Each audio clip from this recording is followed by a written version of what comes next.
بسم الله الرحمن الرحیم. خوږو درنو د رڼا پښتو ادبي ټولنې درسمن ټولو ښاغلو ملګرو السلام علیکم. ملګرو یقینا نن ډیر خوندور او ښایسته بنډار د فاروق ملنګ صاحب په ځای کې د رڼا پښتو ادبي ټولنې لخوا راجوړ شوی. ډیر خوند یې وکړو، ډیر ښایسته ښایسته کلمونه مو یو بل نه واورېدلو او الله دې وکړي چې دغه لړۍ همدغسې جاري وساتل شي، دغسې غونډې بنډرونه بیا بیا راجوړ شي. او لل محمد صاحب تاسو هم ډیره شکریه ادا کوم. بېګا ما ته لل محمد صاحب ټلیفون وکړو چې یاره زموږ تاسو دپاره یو پروګرام راجوړو نو تاسو به پکې برخه اخلئ. ما ورته ویل بلکل تاسو چې پروګرام جوړوئ موږ به خامخا درته درځو. بیا فاروق ملنګ صاحب خو د مو د دوبۍ ملګری ده، اسحاق صاحب شولو، هلته کې مو ډېر ښایسته پروګرامونه غونډې کړي دي په یو ځای باندې، او دلته هم مو مخکې ډېر ښایسته ښایسته بنډرونه پروګرامونه او لوی لوی مشاعرې کړي دي. لل محمد صاحب خو یو زوړ شاعر دی د دې علاقې د دې سیمې. بیا خوږ نصیب صاحب اوس هم دلته پاتې کېږي، تاسو سره نږدې ده. یقینا تاسو ته په کار ده څه دغسې ملګرو نه تاسو استفاده وکړئ، دونه زده کړه وکړئ.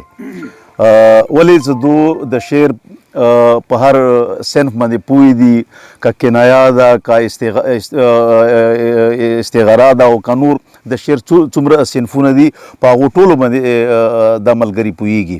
نو تاسو ټولو ته په کار ده چې هغه یو ځای ته دغسې راغونډېږئ او یو بل نه زده کړه وکړئ او یو بل ته خپل شعر واوروئ. نو انشاءالله تاسو په شعر کې به نوره پختګي هم راشي، تاسو شعر به معیاري شي. انشاءالله دغه بنډرونه به بار بار جوړوو. داسې وخت و چې په دې علاقې کې په دې سیمې کې نورې ټولنې نه وې، صرف پښتو ادبي چمنټل هغه ځای کې یو تنظیم یوه ټولنه وه چې تور وړۍ نه درسمندونه او دوابې نه، دوابې کې خو خیر شاعران دوره نه وو هغه وخت کې. په ناریابو کې هم یو دوه کسانو، یو امت بنګش صاحب و، بل داسې شاعر په ناریابو کې نه و. خو تور وړۍ نه یو به قاسم صاحب و، یو به زه وم، ممتاز اورکزی به ټل ته به تللو، او دې ځای نه به طاهر اشوب صاحب و، بل څه نوم یو اعجاز بنګش صاحب، مزدین نگار صاحب و، هغه ځای ته به تلو. نو هغه ځای کې به مو ښایسته ښایسته مشاعرې، غټې غټې مشاعرې به مو کولې د صوبې په سطح باندې، د مقید صاحب په یاد اسواب ګل خدای دې وبخي، اوس وفات شوی اګن. نو ډېر ښایسته ماحول بو او شپې به مو هلته تېرولې. بیا داسې وخت راغلو چې په دوابې کې مو مشال ټولنې بنیاد کېږدولو. نو هغه ټولنه ډېر وخته پورې وچلېده، ډېر ښایسته ښایسته پروګرامونه هغې هم وکړو. بیا ورسره په درسمندو کې رڼا پښتو ادبي ټولنه جوړه شوه، په تور وړۍ کې پښتو ادبي بهیر جوړ شولو، په کربوغې کې خټک پښتو کاروان جوړ شو که نه، دغسې نورې ټولنې جوړې شوې، ډېر ښه ماحول روان. خو بیا اوس د موجوده وخت کې بیا لغوندې په ملګرو کې لغوندې کمزورۍ راغلې ده.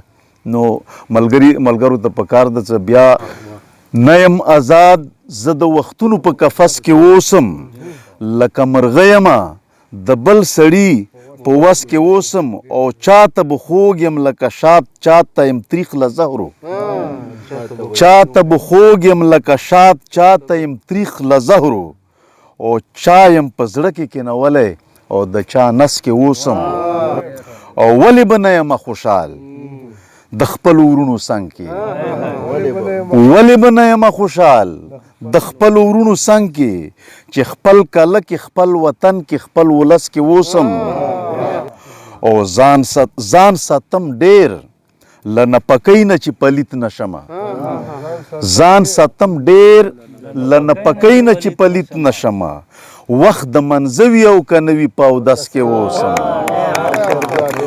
ځان ساتم ډېر له نپکۍ نه چې پلیت نه شمه، وخت د منځه وي او که نه وي په اودس کې اوسم، او چې ستا د مخ رڼا ستا ښکلي سترګې نه وي پکې، چې ستا د مخ رڼا ستا ښکلي سترګې نه وي پکې، زما پرې څه زه په دوبۍ که په پیرس کې اوسم، دا چې ښه بد پیژنم دغه برکت دی د چا، دا چې ښه بد پیژنم دغه برکت دی د چا، او ځلن اکثر د علماو په مجلس کې اوسم.